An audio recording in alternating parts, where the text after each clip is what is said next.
Hi friends, ಎಲ್ಲರೂ ಹೇಗಿದ್ದೀರಾ? ಎಲ್ಲರೂ ಚೆನ್ನಾಗಿದ್ದೀರಾ ಅಂತ ಅಂದ್ಕೊಂಡು ಈ ವಿಡಿಯೋನ ಸ್ಟಾರ್ಟ್ ಮಾಡ್ತಾ ಇದ್ದೀನಿ. ನೀವೇನಾದರೂ ಅಂದ್ಕೊಳ್ಳಿ, life in cities and life in towns ಸ್ಟೈಲೇ ಬೇರೆ. ಈಗ ಸಿಟಿ ಲೈಫ್ ಸ್ಟೈಲ್ ಅಂತೂ ಒಂಥರ ಆರ್ಟಿಫಿಷಿಯಲ್ ಆಗೋಗಿದೆ. ಈ ಥರ ಟೌನಲ್ಲಿ ಲೈಫ್ ಸ್ಟೈಲೇ ಬೇರೆ. ಕಾಸ್ಟ್ ಆಫ್ ಲಿವಿಂಗು ಕಮ್ಮಿ ಆ್ಯಂಡ್ ಮನೆಯಿಂದ ಈಚೆ ಹೋದರೆ ಒಂದು 100 ಜನ ಮಾತಾಡ್ತಾರೆ. ಒಂಥರ ಎನ್ವಿರಾನ್ಮೆಂಟು. ಸೊ ತುಂಬ ಡಿಫ್ರೆನ್ಸ್ ಇದೆ ಸಿಟಿ ಲೈಫ್ ಸ್ಟೈಲ್ಗೂ ಮತ್ತು ಈ ಥರ ನೇಟಿವ್ಗಳಲ್ಲಿ ಲೈಫ್ ಸ್ಟೈಲ್ಗೂ. ಇಲ್ಲಿ ನೋಡಿ, ಟಿಫನ್ಗೆ ರೆಡಿ ಮಾಡ್ತಾ ಇದ್ದಾರೆ, ಒಗ್ಗರಣೆ ಹಾಕ್ತಾ ಇದ್ದಾರೆ. ಒಗ್ಗರಣೆ ಕರಿಬೇವು ಬೇಕು. ಸೊ ಈಚೆ ಕಾಂಪೌಂಡಿಗೆ ಬಂದು ಒಂದಷ್ಟು ಗಿಡಗಳನ್ನ ಬೆಳೆಸಿರ್ತಾರೆ. ಫ್ರೆಶ್ಶಾಗಿ ಕರಿಬೇವನ್ನ ಕಿತ್ಕೊಂಡು ಹೋಗಿ ಹಾಕ್ಬೋದು. ನಮ್ಮ ಸಿಟಿಗಳಲ್ಲಿ ಮಾರ್ಕೆಟಿಂದ ತಂದು ಫ್ರಿಜ್ಗಳಲ್ಲಿ ಇಟ್ಕೊಂಡು ನಾವು ಯೂಸ್ ಮಾಡ್ತೀವಿ.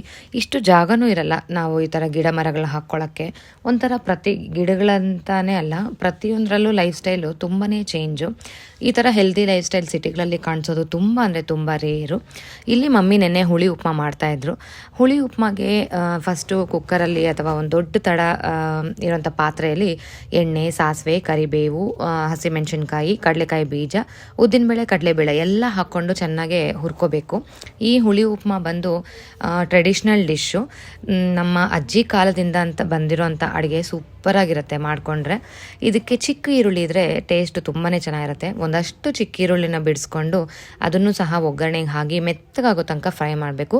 ಈರುಳ್ಳಿ ಎಲ್ಲ ಒಳಗಡೆ ತನಕನೂ ಮೆತ್ತಗಾಗಬೇಕು. ಸೊ ಸಿಮ್ ಫ್ಲೇಮಲ್ಲಿ ಒಂದು 10 ನಿಮಿಷ ಈ ಥರ ಆಗಾಗ ಕಲಿಸ್ತಾ ಬಿಟ್ಬಿಡಿ. ಹುಳಿ ಉಪ್ಮಾ, ಅಕ್ಕಿ ಉಸ್ಲಿ ಇಂಥವೆಲ್ಲ ಓಲ್ಡ್ ಅಥೆಂಟಿಕ್ ಬ್ರೇಕ್ಫಾಸ್ಟ್ ರೆಸಿಪೀಸು. ಹಿಂದಿನ ಕಾಲದಲ್ಲಿ ತುಂಬ ಮಾಡ್ತಾಯಿದ್ರು. ಈ ಕಾಲದಲ್ಲಿ ಕೆಲವ್ರು ಮರ್ತೇ ಹೋಗಿರ್ತಾರೆ. ಏನಿಲ್ಲ, ಒಂದು ಪಾವ್ ಅಕ್ಕಿನ ಡ್ರೈ ರೋಸ್ಟ್ ಮಾಡ್ಕೋಬೇಕು. ಬಾಣಲಿಯಲ್ಲಿ ಹಾಕಿ ನೋಡಿ, ಈ ಥರ ಕೆಂಬಣ್ಣ ಬರೋವರೆಗೂ ಹುರಿತಾ ಇರಬೇಕು. ಅದನ್ನು ತರ್ತರಿಯಾಗಿ ರುಬ್ಕೋಬೇಕು. ಒಂದು 80 to 90% ಅಷ್ಟು ತರ್ತರಿಯಾಗಿ ರುಬ್ಕೋಬೇಕು. ಇಲ್ಲಿ ಒಂದು ನಿಂಬೆಹಣ್ಣು ಗಾತ್ರದಷ್ಟು ಹುಣಸೆಹಣ್ಣು, ಬೆಲ್ಲ ಮತ್ತು ಉಪ್ಪು ನೆನೆಸಿ ಕಿವುಚ್ಕೊಂಡು ಇಟ್ಕೊಂಡಿದ್ದೀನಿ. ನೋಡಿ, ಪುಡಿ ಯಾವ ಥರ ಇರಬೇಕು ಅಂತ ನಾನು ತೋರಿಸ್ತಿದ್ದೀನಲ್ವ, ಎಕ್ಸಾಕ್ಟಾಗಿ ಪರ್ಫೆಕ್ಟಾಗೇ ಇದೆ. ಸೊ ಈ ಪುಡಿ ನಮಗೆ ಅಲ್ಲಿ ಒಗ್ಗರಣೆ ಆಗೋವರೆಗೂ ಪಕ್ಕದಲ್ಲಿ ಇಟ್ಕೋಬೇಕು. ಈಗ ಈರುಳ್ಳಿ ಎಲ್ಲ ಮೆತ್ತಗಾಗಿದೆ. ಸೊ ಒಂದು ಈರುಳ್ಳಿನ ಈ ಥರ ಪಿಂಚ್ ಮಾಡಿ ನೋಡಬೇಕು. ಅದೇನಾದರೂ ಮೆತ್ತಗಾಗಿದೆ ಅಂದರೆ ಈಗ ನೆಕ್ಸ್ಟ್ ಇಂಗ್ರೀಡಿಯೆಂಟ್ ಸೇರಿಸ್ತಾ ಹೋಗೋಣ. ಇದಕ್ಕೆ ನಾನು ಹೇಳ್ದಂಗೆ ಹುಣಸೆಹಣ್ಣು ಹುಳಿ, ಬೆಲ್ಲ, ಉಪ್ಪು ಇರೋಂಥ ಸೊಲ್ಯೂಷನ್ನು ಹಾಕಬೇಕು.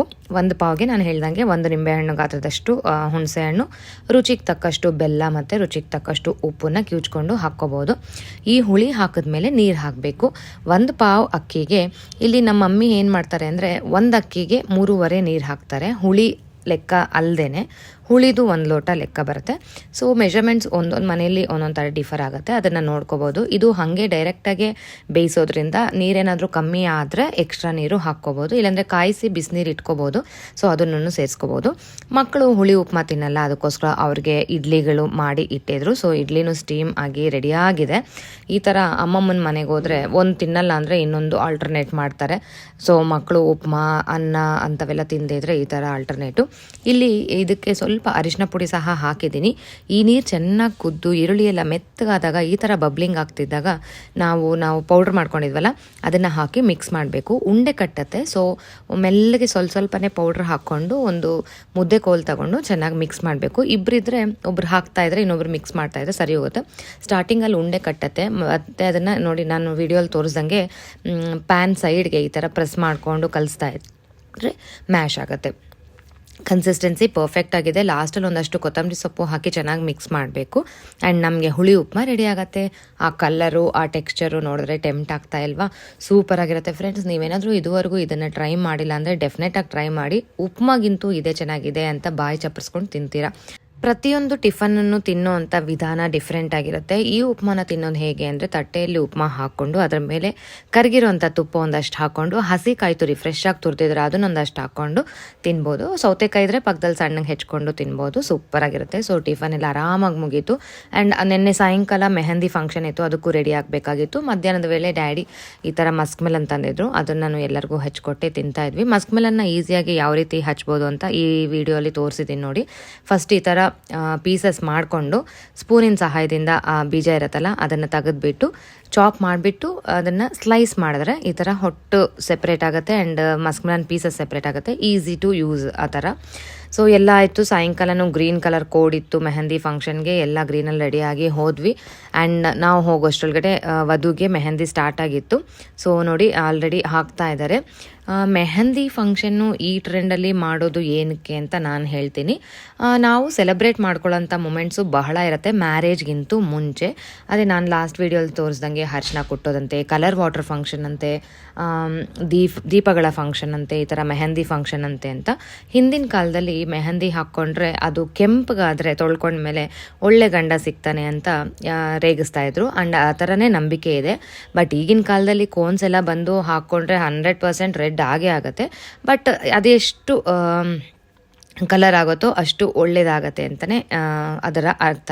ಸೊ ಒಬ್ಬೊಬ್ಬರೇ ಮೆಹಂದಿ ಎಲ್ಲ ಹಾಕ್ಸ್ಕೊತಾ ಇದ್ರು. ನಮ್ಮ ಮಾವ ಸ್ನ್ಯಾಕ್ಸು ತಂದಿದ್ರು. ಸ್ನ್ಯಾಕ್ಸು ಕಾಫಿ ಎಲ್ಲ ಕುಡಿದು ಮತ್ತೆ ಕುತ್ಕೊಂಡ್ವಿ. ಏಕೆಂದರೆ ಎರಡೂ ಕೈಗಳಿಗೆ ಹಾಕ್ಸ್ಕೊಂಡ್ರೆ ಮತ್ತೆ ತಿನ್ನೋಕ್ಕಾಗಲ್ಲ ಅಂತ. ವಧುಗೆ ಒಂದು ಕಡೆ ಆಗ್ತಾಯಿದೆ ಆ್ಯಂಡ್ ಬೇರೆ ನಮಗೆಲ್ಲರಿಗೂ ಒಂದು ಕಡೆ ಅವರು ಮೆಹಂದಿ ಹಾಕ್ತಾ ಇದ್ದಾರೆ. ಯಾರ್ಯಾರಿಗೆ ಬೇಕೋ ಯಾವ ಥರ ಬೇಕೋ ಹಾಕಿಸ್ಕೋಬಹುದು. ಇವರು ಆರಿಫ್ ಅಂತ ಮೆಹಂದಿ ತುಂಬ ಚೆನ್ನಾಗಿ ಹಾಕ್ತಾರೆ. ನನಗೆ ಇವ್ರು ಪರಿಚಯ ಆಗಿದ್ದು ನನ್ನ 2ನೇ ಪ್ರೆಗ್ನೆನ್ಸಿಗೆ ಶ್ರೀಮಂತಕ್ಕೆ ಹಾಕ್ಸ್ಕೊಂಡಿದ್ದೆ. ಆ್ಯಂಡ್ ಮಗ ಹುಟ್ಟಿದ ಮೇಲೆ ನಾಮಕರಣ ಫಂಕ್ಷನ್ ಮುಂಚೆ ಇವ್ರ ಹತ್ರ ಹಾಕ್ಸ್ಕೊಂಡಿದ್ದೆ. ಸಖತ್ತಾಗಿ ಹಾಕ್ತಾರೆ ಆ್ಯಂಡ್ ಸ್ಪೀಡ್ ತುಂಬ, ಡಿಸೈನ್ಸು ತುಂಬಾ ಚೆನ್ನಾಗಿ ಹಾಕ್ತಾರೆ, ಡೀಟೈಲ್ಡ್ ಎಲ್ಲ ಹಾಕ್ತಾರೆ. ಸೊ ಇವ್ರನ್ನೇ ಆಪ್ ಮಾಡ್ಕೊಂಡ್ವಿ. ಇವರು ಬೇರೆ ಚಿಂತಾಮಣಿ ಸುತ್ತಮುತ್ತಲು ಬ್ಯಾಂಗ್ಳೂರಿಗೂ ಸಹ ಬಂದು ಹಾಕ್ತಾರೆ. But up and down charges ಕೊಟ್ಟು ಮೆಹಂದಿ ಚಾರ್ಜಸ್ ನಾವು ಅವ್ರಿಗೆ ಕೊಟ್ಟರೆ ಹಾಕ್ತಾರೆ. ಆ್ಯಂಡ್ ಪ್ರೀ ಬುಕ್ಕಿಂಗ್ ಮಾಡ್ಕೋಬೇಕು. ಇವ್ರಿಗೆ ಆಲ್ವೇಸ್ ಬುಕ್ಕಿಂಗ್ ಇರುತ್ತೆ. ಸೊ ಇವ್ರದ್ದೇನಾದರೂ ಕಾಂಟ್ಯಾಕ್ಟ್ ಡೀಟೇಲ್ಸ್ ಬೇಕು, ಮೆಹಂದಿ ನೀವು ಫಂಕ್ಷನ್ಗಳಿಗೆ ಹಾಕ್ಸ್ಕೋಬೇಕು ಅಂದರೆ ನನಗೆ ಕಮೆಂಟ್ ಬಾಕ್ಸಲ್ಲಿ ನಂಬರ್ ಕೇಳಿ ಅವ್ರದ್ದು ಕಾಂಟ್ಯಾಕ್ಟ್ ನಂಬರ್ ಕೊಡ್ತೀನಿ ಬೇಕಾಗಿದ್ದರೆ. ಸೊ ಚೆನ್ನಾಗಿ ಹಾಕ್ತಾಯಿದ್ರು. ವಧುಗೆ ಅವರು ಬ್ಯುಸಿಯಾಗಿದ್ದರು. ಆ್ಯಂಡ್ ವಧುನೂ ಒಂದು ಒಳ್ಳೆ ಡಿಸೈನ್ ಸೆಲೆಕ್ಟ್ ಮಾಡ್ಕೊಂಡು ಹಾಕ್ಸ್ಕೊತಾ ಇದ್ರು. ನನ್ನ ಮಗ ಏನೋ ಲೋಗೋ ಫೈನ್ ಮಾಡಿಕೊಂಡು ಅದನ್ನು ಸಹ ಹಾಕ್ಸ್ಕೊಂಡ. ನಿಮಗೆ ಗೊತ್ತೇ ಇದೆ ಗಂಡು ಮಕ್ಕಳೇನೋ ಅಷ್ಟು ಇಂಟ್ರೆಸ್ಟಾಗಿ ಕೂತ್ಕೊಳ್ಳಲ್ಲ ಅಂತ. ಅವ್ರಿಗೆ ಯಾವುದೋ ಒಂದು ಲೋಗೋ, ಯಾವುದೋ ಒಂದು ಇನಿಷಿಯಲ್ ಹಾಕಿಬಿಟ್ರೆ ಅವ್ರು ಹೊಟ್ಟೋಗ್ತಾರೆ.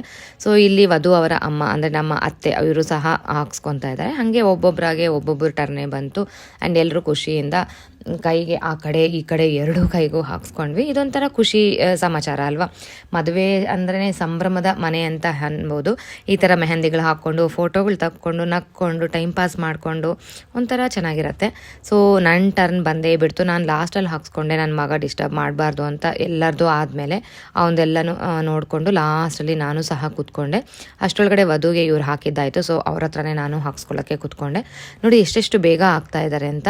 ನಾವೆಲ್ಲರೂ ಸಹ ಮದುವೆಗೆ ಪ್ರಾಪರಾಗಿ ಪ್ರಿಪೇರ್ ಆಗ್ತಾ ಇದ್ದೀವಿ ಆ್ಯಂಡ್ ತುಂಬ ಜೋಶಲ್ಲಿದ್ದೀವಿ. Happy moments to celebrate with family ಅಂತಲೇ ಹೇಳ್ಬೋದು.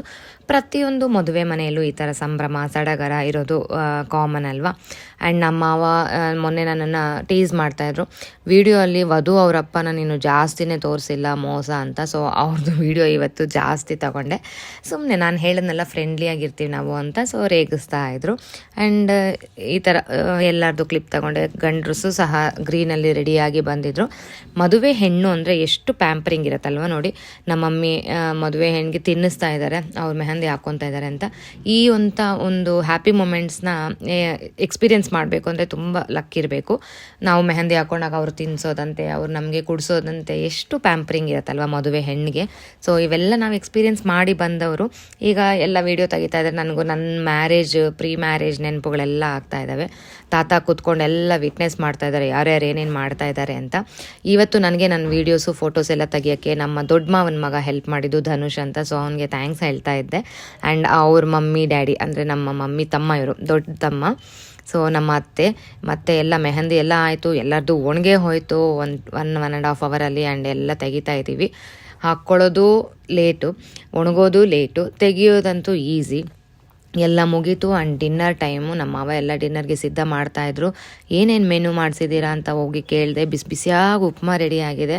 ಟಯರ್ಡ್ ಆಗಿದ್ವಿ. ಸೊ ಎಲ್ಲರಿಗೂ ಹಸಿವಾಗ್ತಾಯಿತ್ತು. ಆ್ಯಂಡ್ ಇಲ್ಲಿ ಮೆಂತ್ಯ ಚಪಾತಿ, ಈರುಳ್ಳಿ ಚಟ್ನಿ ಎಲ್ಲ ರೆಡಿ ಆಗಿತ್ತು. ಜಿಲೇಬಿ ಎಲ್ಲ ಇತ್ತು. ಸೊ ಎಲ್ಲರೂ ತಿನ್ನೋಣ ಅಂತ ಎಲ್ಲ ಡಿನ್ನರು ಸಹ ಆಯಿತು. ಡಿನ್ನರ್ ಆದಮೇಲೆ 1-2 ರೀಲ್ಸ್ ಕಾಮನ್ ಅಲ್ವಾ ಮಾಡಿಕೊಂಡು ನಾವು ಸಹ ನಮ್ಮ ಡೇನ ಎಂಡ್ ಮಾಡಿದ್ವಿ. Thank you.